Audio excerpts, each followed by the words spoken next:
Good morning everyone. Shri Nandishwar विद्यालय द्वारा संचालित ऑनलाइन शिक्षण में आपका स्वागत है। अपन पढ़ रहे थे अपना अध्याय 3 व्यावसायिक संगठन के स्वरूप, जिसमें अपन एकल स्वामित्व साझेदारी के बारे में पढ़ चुके हैं। अब अपन संयुक्त हिंदू परिवार के बारे में पढ़ रखा है। अब अपन पढ़ते हैं साझेदारी के बारे में पढ़ चुका है। अब अपन इसमें पढ़ेंगे साझेदारी संलेख क्या होता है। तो इसके बारे में भी मैं आपको बता चुकी हूँ कि साझेदारी संलेख का मतलब होता है जिसके अंतर्गत किसी भी व्यवसाय को संचालित करने से संबंधित नियम एवं कानून और शर्तें दी गई रहती है ताकि आने वाले भविष्य में किसी भी प्रकार की कोई समस्या उत्पन्न ना हो। उसको हम कहते हैं साझेदारी संलेख। अब साझेदारी संलेख लिखित हो या मौखिक हो या अपने साझेदारों के ऊपर डिपेंड करता है, बट साझेदारी संलेख को लिखित रूप में हो तो बहुत अच्छा माना जाता है ताकि भविष्य में कोई संघर्ष की संभावना इसमें ना बन जाए। अब अपन देखते हैं साझेदारी संलेख के अभाव में लागू होने वाले नियम, यानी कि कोई भी पार्टनरशिप है यानी साझेदारी है, अगर उन्होंने पार्टनरशिप डीड यानी कि साझेदारी संलेख नहीं बनाया है तो कौन कौन से साझेदारों के अधिकार होने चाहिए और कौन कौन से साझेदारों के कर्तव्य होना चाहिए। तो सबसे पहला है साझेदारों के अधिकार।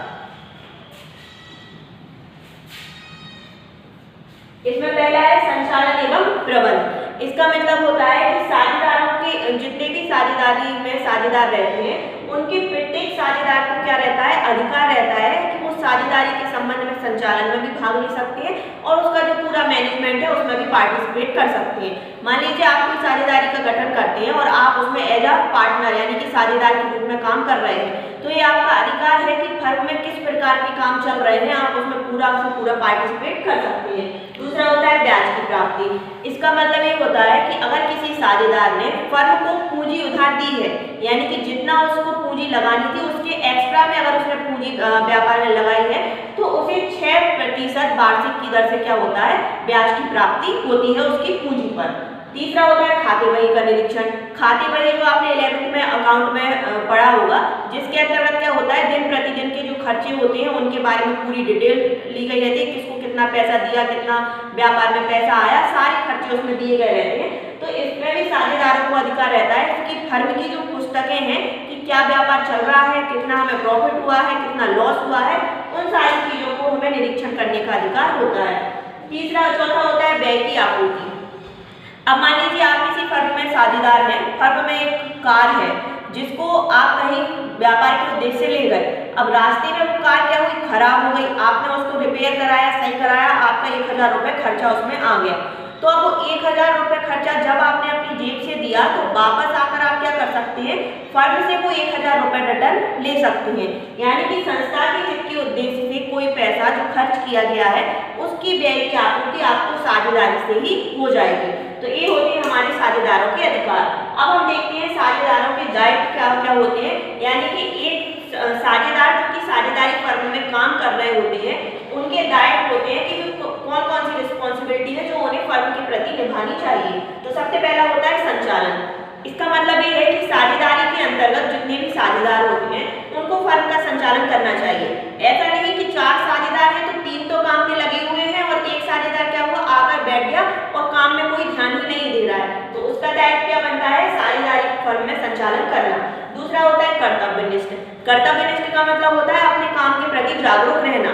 साझेदारी के अंतर्गत प्रत्येक साझेदार का काम डिवाइड रहता है, तो प्रत्येक साझेदार का कर्तव्य रहता है कि जिस साझेदार का जो काम है वह वो काम को पूर्णतः ईमानदारी से करे।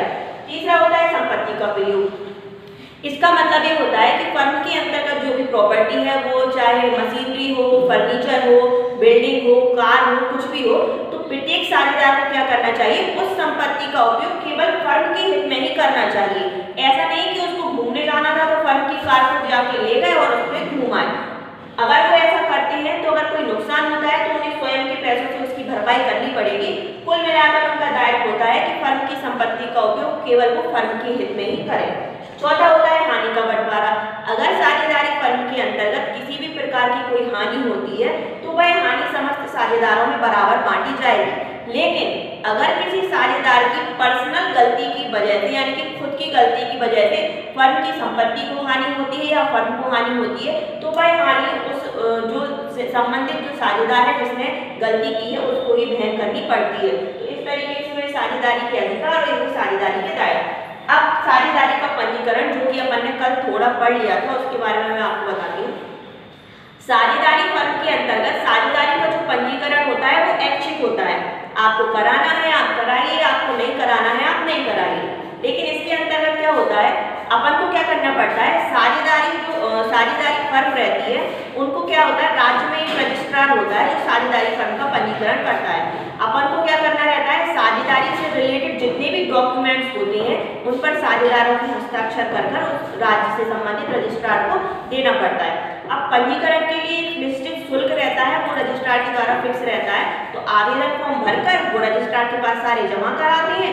कुछ दिन बाद क्या होता है, वो सारे जब डॉक्यूमेंट्स के साथ जो सारे रजिस्ट्रार है वो संतुष्ट हो जाता है तो वो क्या करता है, साझेदारी फर्म का पंजीकरण कर देता है। भविष्य में अगर साझेदारी के अंतर्गत किसी भी प्रकार का कोई अंतर आता है, साझेदार की मृत्यु हो जाती है, व्यवसाय बदल लेते हैं, जगह बदल लेते हैं, तो उसमें क्या करना पड़ता है, हमें फिर से साझेदारी रजिस्ट्रार के पास जाना पड़ता है और जो सारे परिवर्तन हुए हैं उनको चेंज कराना रहता है। इस तरीके से हमने पढ़ा साझेदारी के अधिकार, साझेदारी के दायरे और साझेदारी का पंजीकरण। अब अपन देखते हैं सहकारी समिति किसे कहते हैं। तो सहकारी समिति एक ऐसा स्वैच्छिक संघ होता है जिसके अंतर्गत कोई भी सदस्य यहाँ सेवा भावना के उद्देश्य से एक संघ बना सकता है। यानी कि ऐसे व्यक्ति जो सीमित आय साधन वाले होते हैं, तो इसके अंदर कम से कम हमें 10 सदस्यों की आवश्यकता होती है और ज़्यादा से ज़्यादा सदस्य हो सकते हैं। तो यानी कि जो सदस्य जो कमाए वाले लोग होते हैं वो क्या करते हैं, अपने पूंजी इसके अंतर्गत लगाते हैं और ऐसे लोग जिनको पैसों की आवश्यकता होती है उनको क्या करते हैं, पैसे प्रोवाइड कराते हैं। दूसरी चीज, इनका प्रमुख उद्देश्य लाभ कमाना तो होता ही है, साथ ही साथ लाभ कमाने के साथ साथ इनका उद्देश्य रहता है हम जनता की सहायता करें, यानी कि कम मूल्य पर उन्हें वस्तुएं उपलब्ध कराएं। अगर किसान है तो उनको ब्याज ऋण उपलब्ध कराएं। मतलब कि सहकारी समिति पर सहकारी समिति अधिनियम 1912 लागू होता है, जिसका प्रमुख उद्देश्य क्या होता है, सदस्य जो स्वेच्छा से क्या कर सकते हैं, इनमें सदस्यता प्राप्त कर सकते हैं। और दूसरी चीज, इनका उद्देश्य क्या रहता है, जनता की सेवा करना। अब अपन देखते हैं इसकी विशेषताएं कौन कौन सी होती हैं। तो सबसे पहला होता है स्वैच्छिक सहायता। ऐसे व्यक्ति जिनका उद्देश्य लाभ कमाना ना होकर जनता की सेवा करना होता है। जैसे कि आपने अभी देखा कोरोना काल में बहुत सारे व्यक्ति थे जो गरीब लोगों की सहायता करने में, कोई खाना देने में, कोई उनको कपड़े देने में, कोई उनको रहने के लिए जगह देने में, बहुत सारे लोगों ने क्या किया, ऐसे लोगों की सहायता करी जो बेघर हो चुके थे। तो वैसे ही होता है हमारा सहकारी समिति।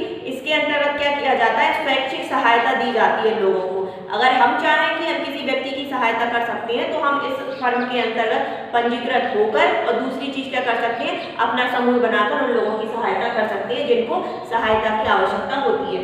दूसरा होता है समान मताधिकार। अब क्या होता है, सहकारी समिति के अंतर्गत किसी भी प्रकार का कोई डिसीजन लिया जाता है तो एक व्यक्ति के पास एक ही मत होता है। जैसे चुनाव प्रणाली में होता है ना कि एक व्यक्ति होता है तो वो एक ही मत दे सकता है, वैसे अगर किसी भी प्रकार का कोई डिसीजन लिया जाता है तो प्रत्येक व्यक्ति के पास अपना एक मत रहता है, वो बोलकर उस चीज का समर्थन कर सकता है, और अगर वो उसके अगेंस्ट में है तो वो अपनी बात को रख सकता है। तो एक व्यक्ति के लिए एक ही मत होता है तो समान मताधिकार होता है। प्रबंध। अब सहकारी समिति के अंतर्गत साझेदारी की तरह नहीं होता है कि प्रत्येक साझेदार उसके प्रबंध में पार्टिसिपेट कर सकते हैं। सहकारी समिति के अंतर्गत क्या होता है, एक समिति बनाई जाती है, समिति का एक हेड होता है और उस हेड के द्वारा ही क्या किया जाता है, उसका प्रबंध किया जाता है।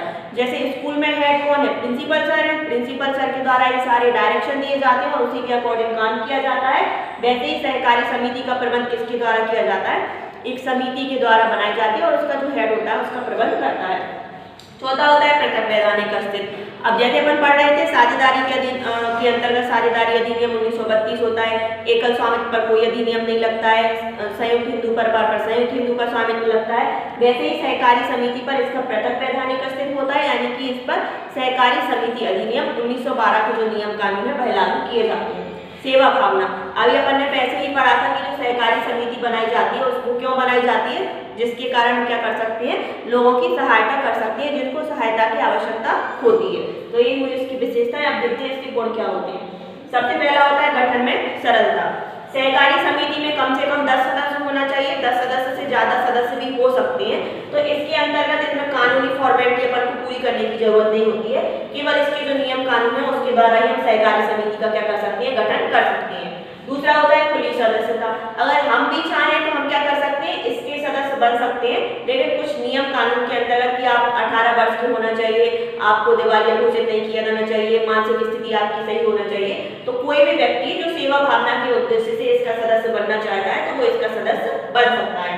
तीसरा होता है लोकतांत्रिक प्रबंध। अभी अपन ने इसमें पढ़ा था एक मत एक अधिकार होता है, तो लोकतांत्रिक व्यवस्था होती है जिसका मेन मोटिव क्या रहता है कि हम लोगों की सहायता कर सके, तो इसमें लोकतांत्रिक प्रबंध पाया जाता है। सीमित दायित्व, कोई भी व्यक्ति जो सहकारी समिति के अंतर्गत सदस्य बनता है उसका दायित्व सीमित माना जाता है, यानी कि सहकारी समिति के अंतर्गत कोई भी हानि होती है तो वह हानि समिति के सदस्यों द्वारा लगाई गई पूंजी तक ही सीमित रहती है। जैसे 1 लाख रुपए लगाया, 1 लाख तक की हानि हुई तो उसको केवल 1 लाख तक की हानि वहन करनी पड़ेगी। अगर 2 लाख की हानि भी होती है तो 1 लाख एक्स्ट्रा जो 1 लाख है उससे उसका कोई लेना देना नहीं होता है, इसीलिए समस्त सदस्यों का दायित्व सीमित रहता है। स्थायित्व का मतलब होता है कि कोई भी सदस्य है दुर्घटना में मान लो मृत्यु हो जाती है या फिर वो विकलांग हो जाता है या सहकारी समिति की सदस्यता छोड़कर चला जाता है तो भी सहकारी समिति क्या होती है लंबे समय तक चलती रहती है, क्योंकि उसमें बाकी के सदस्य होते हैं जो सहकारी समिति को स्टेबल रख सकते हैं, इसलिए इसमें स्थायित्व बना रहता है। अब है इसकी सीमाएं, यानी कि सहकारी समिति के अंतर्गत कौन कौन से दोष पाए जाते हैं। तो सबसे पहला होता है सीमित साधन। सबसे पहले बताया था कि सहकारी समिति में कौन से सदस्य इच्छुक रहते हैं जो सीमित आय वाले होते हैं, तो यानी कि गरीब लोग मतलब जिनकी आय बहुत कम होती है। अब ऐसे लोग अगर किसी व्यवसाय में पूंजी लगाएंगे तो उनकी पूंजी क्या होगी, हमारे पास बहुत कम मात्रा में आएगी, इसीलिए साधन सीमित रहते हैं जिसके कारण सहकारी समिति ज्यादातर विकसित नहीं हो पाती है। प्रबंध में आकुशलता, अब ऐसे व्यक्ति जो सीमित आय वाले हैं, अब हो सकता है वो मानसिक रूप से ज्यादा अच्छे से विचार विमर्श ना कर पाते हो, समिति के बारे में ज्यादा नहीं सोच पाते हो, इसीलिए प्रबंध क्या होता है अकुशल हो जाता है। और जहां किसी भी संस्था का या किसी भी समिति का प्रबंध ही अच्छा नहीं रहेगा तो वो समिति और व्यापार भी क्या होगा वहीं के वहीं फेल हो जाएगा। तो प्रबंध में अकुशलता पाई जाती है। प्रेरणा का अभाव, अब क्या होता है सहकारी समिति क्यों बनाई जाती है, ताकि हम लोगों की सेवा कर सके, हमें तो इसका प्रॉफिट मिलता भी होगा तो बहुत कम मात्रा में, तो यहाँ लोगों को प्रेरणा का अभाव रहता है कि मैं ऐसा काम करूंगा तो मुझे तो प्रॉफिट है नहीं है, इसीलिए वो मन लगाकर काम नहीं करती है। गोपनीयता का अभाव, अब मान लीजिए कहीं समिति बनाई गई है उसमें 10 सदस्य हैं, अब 10 सदस्यों में कोई बात अगर अपन कहते हैं तो वह 10 सदस्य जाकर 10 सदस्यों को बता देते हैं, तो यानी कि समिति की किसी भी प्रकार की कोई भी बात रहती है तो उसमें गोपनीयता यानी कि छुपाव नहीं रहता है, बातें क्या होती हैं सभी जगह पर फैल जाती हैं। इस प्रकार अपन ने पढ़ा सहकारी समिति, उसकी विशेषताएं, गुण और उसकी सीमाएं। अब अपन देखते हैं कि सहकारी समिति के प्रकार कौन कौन से होते हैं। तो सबसे पहला होता है उपभोक्ता सहकारी समिति। इसके अंतर्गत क्या किया जाता है, हमारा उद्देश्य क्या रहता है ताकि हम लोगों की सेवा कर सकें। तो उपभोक्ता सहकारी समिति क्यों बनाई जाती है, ताकि जो उपभोक्ता हैं जो मध्यम वर्ग के उपभोक्ता हैं उनको हम कम कीमत पर ज़्यादा से ज़्यादा वस्तुएं प्रोवाइड कर सकें ताकि वो अपना जीवन यापन अच्छे से कर सकें, तो उसको कहते हैं कि वो क्या है उपभोक्ता सहकारी समिति। दूसरा होता है हमारा उत्पादक समिति। अब क्या होता है बहुत छोटे छोटे उत्पादक रहते हैं जिनके पास क्या होता है इतना ज़्यादा पैसा नहीं होता है कि वो अपनी वस्तुओं का प्रोडक्शन कर सके, तो जो उपभोक्ता सहकारी समिति होती है उनका मेन उद्देश्य क्या रहता है कि हम ऐसे उत्पाद को क्या कर सकते हैं, कुछ कच्चा माल प्रोवाइड करा देते हैं और कुछ पैसा भी उनको उधार के रूप में दे देते हैं और समय आने पर उसको कम ब्याज के साथ वापस ले देते हैं, तो उसको कहते हैं उत्पादक सहकारी समिति। तीसरा होता है विपणन समिति। अब जैसे छोटे छोटे उत्पादक हैं इन्होंने अपनी वस्तुएं बनाई, अब वस्तुएं बहुत ब्रांडेड तो नहीं होती है लेकिन उनकी गुणवत्ता अच्छी रहती है।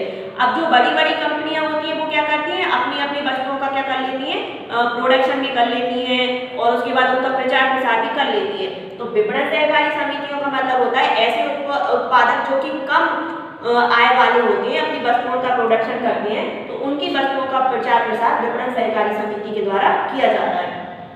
कृषि सहकारी समितियां, अब इसका मतलब होता है कृषि का मतलब सीधा सा होता है किसानों के द्वारा। अब जो किसान रहते हैं मध्यम आय वर्ग के तो रहते ही हैं, उनके पास इतना तो पैसा रहता नहीं है कि वो खेती के सारे इक्विपमेंट ले सकें यानी कि उपकरण ले सकें और खेती को अच्छी तरीके से कर सकें, तो ये समितियां क्या करती हैं किसानों को ऋण उपलब्ध कराती हैं और कम ब्याज दर पर उनसे वो ऋण की वापसी कर देती है। तो इस प्रकार लीजिए उपभोक्ता सहकारी समिति। आज अपन ने पढ़ा है सहकारी समितियां किसे कहते हैं, साझेदारी सल्लेख के बारे में भी थोड़ी जानकारी ली है।